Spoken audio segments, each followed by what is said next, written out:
बिस्मिल्लाहिर्रहमानिर्रहीम। अस्सलामु अलैकुम वरहमतुल्लाहि वबरकातुहू।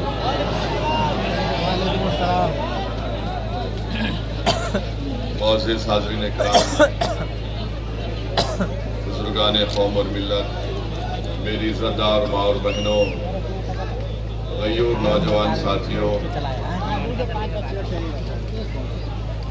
मंच पर बैठे हुए बिहार प्रदेश के मजलिस इत्तेहादुल मुस्लिमीन के सदर MLA जनाब अख्तरुल ईमान साहब, साबिक़ा रुकन असम्बली वो बहादुरगंज विधानसभा के MIM पार्टी के उम्मीदवार जनाब तौसीफ आलम साहब, मेरे छोटे भाई वो MIM पार्टी के नेशनल स्पोक्स पर्सन जनाब आदिल हसन साहब, मुफ्ती अतर जावेद साहब, मेरे छोटे भाई जनाब राना रंजीत सिंह साहब, गुलाम सरवर साहब, हसनैन साहब, इश्तियाक साहब, जनाब हैबर साहब, जनाब फारूक साहब, जनाब लिडो सिंह साहब, जिला सदर नसीम अख्तर साहब, डॉक्टर शमीमुल हक प्रदेश सेक्रेटरी, फजल हक साहब प्रभारी व प्रदेश सेक्रेटरी, फ़ख्र आलम साहब, आशिफ हुसैन साहब, एहसन साहब, इस्माइल साहब, मासूम अख्तर साहब, रशीद साहब, मैं सबसे पहले आप तमाम का बेहद शुक्रिया अदा करता हूं कि इतनी चिलचिलाती धूप में भी आपने अपना कीमती वक्त निकाल कर आज के इस एहतजाजी जलसे में आपने शिरकत की। मैं अपने दिल की गहराइयों से आप तमाम का शुक्रिया अदा करता हूं और ये मेरी खुशकिस्मती है कि मैं दोबारा चंपारण की इस तारीख़ी सरजमीन पर आया हूं, जहां यकीनन ये बड़ी तारीख़ी सरजमीन है और आप इस सरजमीन पर बसने वाले भी मुझे यकीन है कि बेबाक हैं और बेबाकी आपके सोच और फिक्र में भी शामिल है। मैं आपका शुक्रिया अदा करता हूँ। मेरे अजीज दोस्तों और बुजुर्गों, हम ऐसे वक्त पर यहाँ पर जमा हुए हैं जब हमारे पूरे वतन अजीज में गम है और तकलीफ है, और वो गम या तकलीफ ये है कि हमने अपनी आंखों से देखा कि किस तरीके से हमारे पड़ोसी मुल्क पाकिस्तान से आतंकवादी घुसकर आते हैं और पहलगाम में हमारे वतन अजीज के बेकसूर 26 लोगों की जान को ले लेते हैं। मेरे अजीज दोस्तों और बुजुर्गों, ये ऐसा वाक़या है कि हम तमाम को इस वाक़े की मज़म्मत भी करनी चाहिए, कंडेम भी करना चाहिए और हमको अपने सियासी इख्तलाफात से उठकर, क्योंकि ये मसला कोई सियासी पार्टी का नहीं है, राजनीति का मसला नहीं है, ये मसला हमारे देश के नागरिकों का है जिनको पाकिस्तान से आए हुए आतंकवादियों ने बेदर्दी के साथ उनका कत्ल किया। आप खुद सोचिए थोड़ी देर के लिए, अपने दिलो दिमाग पर जोर डालकर कि आपकी एक बेटी है, आपकी एक बहन है जिसकी 6 दिन पहले शादी हुई थी और 6 दिन के बाद वो और उसका शौहर शादी की पहली खुशी मनाने के लिए, जिसके उसके हाथों से मेहंदी भी नहीं उतरी होगी, वो जाती है और उसकी आंखों के सामने उसके पति को, जिसके 6 दिन पहले उसकी शादी हुई थी, उसके सर पर गोली मारकर उसकी जान ले ली जाती है, क्योंकि वो हिंदू था, वो कलमा नहीं बोल सका। आप अपने दिलो दिमाग पर जोर डालकर सोचिए कि हमारी एक बेटी है जिसकी 2 महीने पहले शादी हुई और वो 2 महीने की शादी के बाद जब पहलगाम में बैसरन मीडोज को जाती है तो वहाँ पर भी उसके आंखों के सामने उसकी पति को उसके सर पर गोली मार दी जाती है। और वो बेवा हमारी बेटी ये कहती है कि जब मेरे पति को गोली मारी गई तो मैं उसके चेहरे को भी नहीं देख सकी बराबर।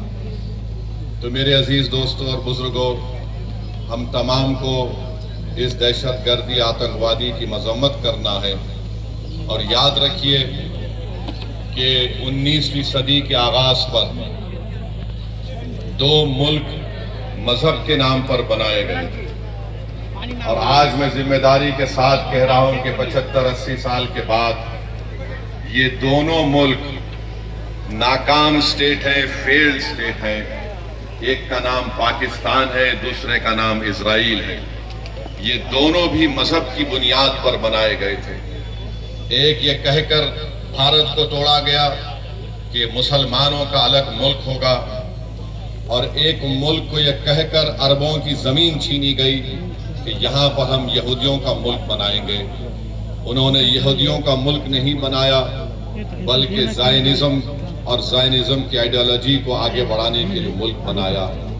ये दोनों ममालिक एक फेल्ड स्टेट है जहाँ पर उन्हीं के मुल्क में लोगों पर जुल्म किया जाता है। तो हम उम्मीद करते हैं कि हमारी सरकार, इस देश के प्रधानमंत्री, ये जो आतंकवादी हमला हुआ है, बुज़दिलाना हमला हुआ है, वो उस पर मौसर कार्रवाई करेंगे, मरने वालों को वो इंसाफ दिलाएंगे और हम उम्मीद करते हैं कि हमेशा के लिए चाहते हैं। याद रखो, इस वक्त पर हमको नफरत नहीं, हमको अमन को और मोहब्बत को पैदा करना है ताकि हम देश को मजबूत रख सकें। और जो लोग नफरत और जहर फैला रहे हैं, याद रखो, तुम एलईडी और पाकिस्तान के चेहरों पर मुस्कुराहट लेकर आ रहे हो। हम ये चाहते हैं कि इन जालिमों के चेहरों से मुस्कुराहट खत्म हो जाए। हम ये चाहते हैं कि जो लोग हमारे पड़ोस मुल्क में बैठकर हमारे बच्चियों को हम बेवा होते देख रहे हैं, हम ये चाहते हैं कि उनकी आंख में आंसू आए, वो रोए, अपनी किस्मत पर रोए। और आज ये वक्त है कि भारत को एक मुत्तहदा तौर पर ऐसे लोगों के खिलाफ पैगाम देना है।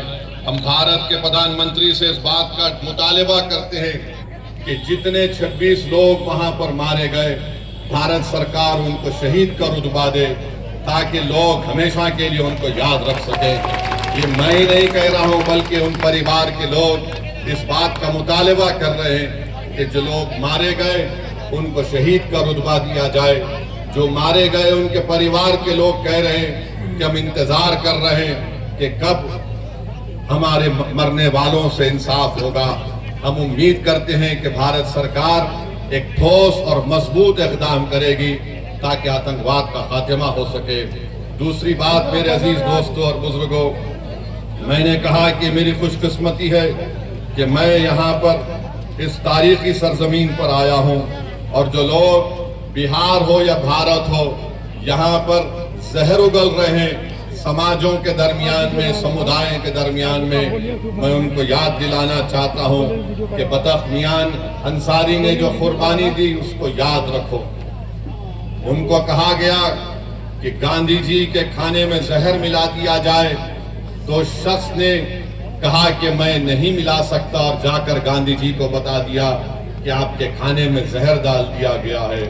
ये और बात है कि कितनी सरकारें बनी भारत में, मगर किसी ने भी बतख मियां को वो इज्जत नहीं दी जो उनको मिलनी चाहिए थी। खैर, बतख मियां को इज्जत नहीं मिली, हम उनको हमेशा याद रखेंगे, अपनी औलादों को सिखाएंगे कि देखो ये वो शख्स था, अगर वो जहर दे देता तो गांधी जी की हत्या हो जाती, मगर उस शख्स ने अपनी जान की परवाह नहीं की।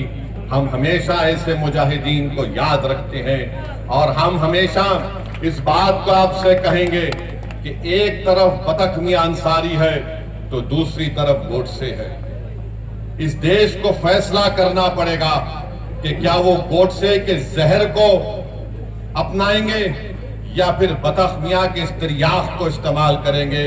जिसने जहर डालने के लिए कहा गया था, उसने कहा मैं गांधी को जहर नहीं दे सकता, मैं भारत से गद्दारी नहीं कर सकता। तो याद रखो, अगर इस देश को विकसित भारत बनाना है तो हमको गोडसे के जहर को कबूल नहीं करना है।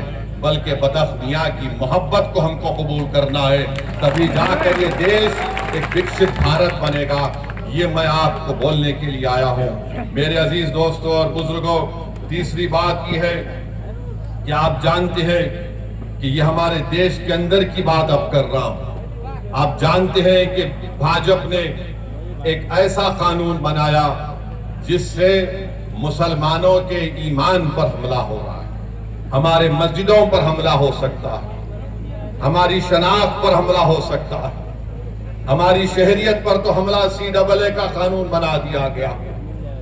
याद रखिए, ये वक्फ तरमीमी कानून 2025 जो बनाया गया है, ये सिर्फ और सिर्फ RSS की एक कोशिश है कि भारत के मुसलमानों से उनकी मस्जिदों को छीन लिया जाए, उनकी दरगाहों को छीन लिया जाए, उनके खानखाहों को छीन लिया जाए, कब्रस्तानों को छीन लिया जाए, ईदगाह को खत्म कर दिया जाए, इमाम बाड़ों को खत्म किया जाए।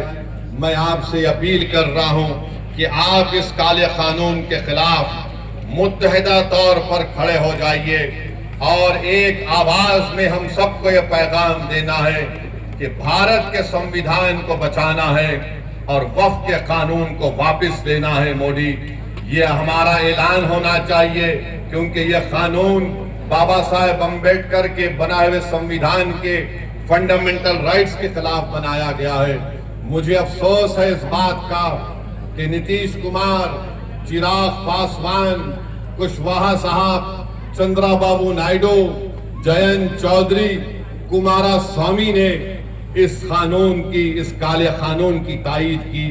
हम पूछना चाहते हैं नीतीश कुमार से, चिराग पासवान से, कुशवाहा साहब से, मांझी साहब से, क्या बिहार प्रदेश में हमारे हिंदू भाइयों की मंदिरों का एक कानून नहीं है 1950 का, जो ये कहता है कि मंदिरों में वही लोग मेंबर बन सकते हैं जो हिंदू धर्म से उनका ताल्लुक है। जब आपके लिए कोई बात अच्छी है तो फिर मुसलमान धर्म के वक्फ बोर्ड में आप कैसे किसी गैर मुस्लिम को मेंबर बनाएंगे? जब आप कानून बना दिए कि कोई हिंदू से सिर्फ हिंदू ही मेंबर बनेगा, तो फिर मुस्लिम वक्फ बोर्ड में आप कैसा कानून बनाए कि गैर मुस्लिम यहां पर मेंबर बनेगा? बनाने की वजह क्या है हमको बताओ आप, मगर वजह नहीं बताते हैं।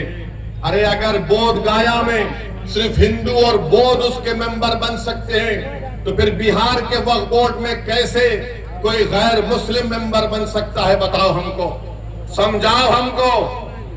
तुम समझा नहीं सकते, तुम्हारे पास कोई दलील नहीं है, तुम सिर्फ मुसलमानों से नफरत की बुनियाद पर एक काला कानून बनाए हो। तुम वक्फ की जायदादों को लूटने के लिए इस तरह का कानून बनाए हो। और भाजपा के लोग अपना एक पम्फलेट निकाले हैं, एक 4 पेज का और एक 15 पेज का है। मैंने उसको पढ़ा, उसमें लिखते हैं कि मुसलमानों में 30% लोग गरीब हैं। और भारत के प्रधानमंत्री अपने भाषण में कहते हैं कि अब्दुल कब तक पंचर बनाएगा।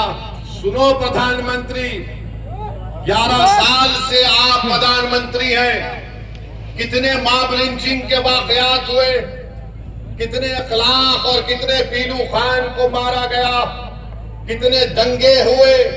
एक बिहार का गरीब आदमी पूना को जाकर एक पंचर की दुकान लगाता है, तो इंडिया पाकिस्तान का क्रिकेट मैच हुआ, किसी ने इल्जाम लगा दिया उस बिहार के निवासी के ऊपर जो महाराष्ट्र बिहार छोड़कर महाराष्ट्र गया, कि इसके बेटे ने जिंदाबाद का नारा पड़ोसी मुल्क के ऊपर लगाया। 24 घंटे के अंदर उसके छोटे से उस पंचर की दुकान को बुलडोजर से तोड़ दिया गया। किसने देखा उसको नारा लगाते हैं? और भारत के प्रधानमंत्री कहते हैं कि अब्दुल कब तक पंचर बनाएगा। भारत के प्रधानमंत्री का यह जुल्म नहीं है कि बिहार का आदमी गरीब यहां से गुर्बत से बचने के लिए पूना गया, तो आपकी भाजपा की सरकार महाराष्ट्र में झूठा इल्जाम लगाकर उसकी दुकान को तोड़ दिया। वो सुप्रीम कोर्ट में अपना केस डाला है। सुप्रीम कोर्ट ने कहा कि किसी के घर को नहीं तोड़ा जा सकता, 15 दिन का टाइम देना चाहिए उन लोगों को, मगर अब्दुल की पंचर की दुकान को बीजेपी की सरकार ने तोड़ दिया। और प्रधानमंत्री बोलते हैं अब्दुल कब तक पंचर बनाएगा। प्रधानमंत्री, अगर आप ये चाहते हैं कि भारत की सबसे बड़ी अक़लियत को इंसाफ मिले, तो आप अपने दिल में उनके ताल्लुक से हमदर्दी पैदा करो, मोहब्बत पैदा करो, नफरत को खत्म करो। देखो ये देश विकसित भारत बन जाएगा। आप 18 करोड़ मुसलमानों के ताल्लुक से अगर नफरत करेंगे, उन पर शक करेंगे, तो फिर देश विकसित भारत कैसे बनेगा। और फिर हम प्रधानमंत्री को पैगाम देना चाहते हैं कि आपने जो कानून बनाया, नरेंद्र मोदी की सरकार ने, नीतीश कुमार ने, चिराग पासवान ने, मांझी साहब ने, कुशवाहा साहब ने ये कानून बनाकर सिर्फ एक आदमी को फायदा हुआ, बहुत ज्यादा उसको फायदा हुआ। क्या फायदा हुआ? वो देश का सबसे दौलतमंद आदमी है, जिसने एक मुस्लिम वक्फ की जायदाद के ऊपर जो यतीम खाना है, यतीम खाने को उसने गैर कानूनी तौर से खरीद लिया और उसके ऊपर उसने गरीब लोग बोलते, मीडिया बोलते कि 1000 करोड़ का अपना घर बनाया। तो सुनो प्रधानमंत्री, अब्दुल सुबह अपने घर से जरूर निकलता है, मगर अब्दुल जब अपने घर से निकलता है वो अल्लाह की जात पर तवक्कल करता है। अब्दुल अपना घर प्रधानमंत्री किसी यतीम खाने पर नहीं बनाया है, अब्दुल अपना घर अपनी जाती जमीन पर बनाया है। ये अब्दुल में और उसमें फर्क है प्रधानमंत्री। आपको अब्दुल से मोहब्बत नहीं, आपको मुकेश से मोहब्बत है। ये कानून उसके लिए बनाए हैं। अगर अब्दुल के लिए आपको मोहब्बत होती तो ये काला कानून नहीं बनाते। और अब्दुल बैंक को जाकर लोन नहीं पूछता। अब्दुल के ऊपर 10,000 का भी या 20,000 का लोन अगर होगा या 5 लाख का होगा, मगर प्रधानमंत्री आपके दोस्त के पास तो जिसके जू में आप जाकर जानवरों को देखकर आए, बंदरों को देखे,